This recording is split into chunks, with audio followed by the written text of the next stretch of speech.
Нека да попитаме Таро, какво в момента а, ви пречи да получите това, което най-много искате. Изберете си карта едно, две или три. Напомням, че това е една обща енергия и може да не резонира с всеки. Нека всеки вземе това, което усети. Ако посланието на избраната от вас карта резонира с вас, напишете в коментар. Понякога едно лично четене може да ви донесе повече яснота и отговорите, които търсите. И така, нека да видим карта 1. Девятка пентакли.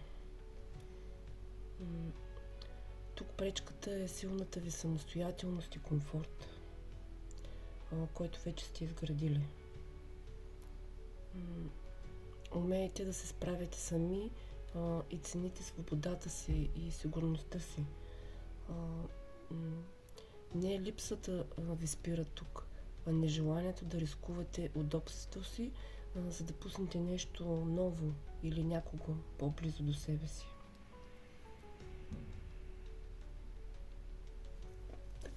Вариант 2.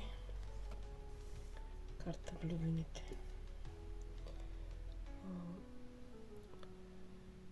Тук става дума за вътрешен избор, който все още не сте направили.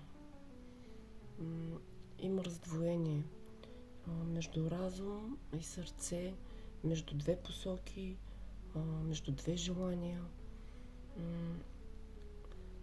Докато не сте напълно честни със себе си, какво наистина искате, енергията ви разпилява и нещата не се случват до край. Вариант 3. Карта 8 чаши. Тук пречката е в това, че все още не сте се разделили напълно с нещо старо. Нещо емоционално, енергийно.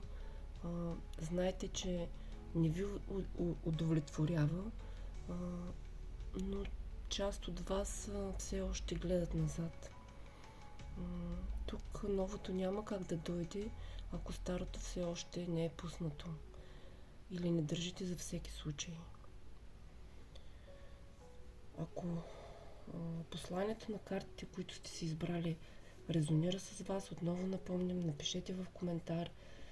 Ако случайно от самото послание на картата усетите, че желаете да продължите с отговорите, може да изберете лично четене.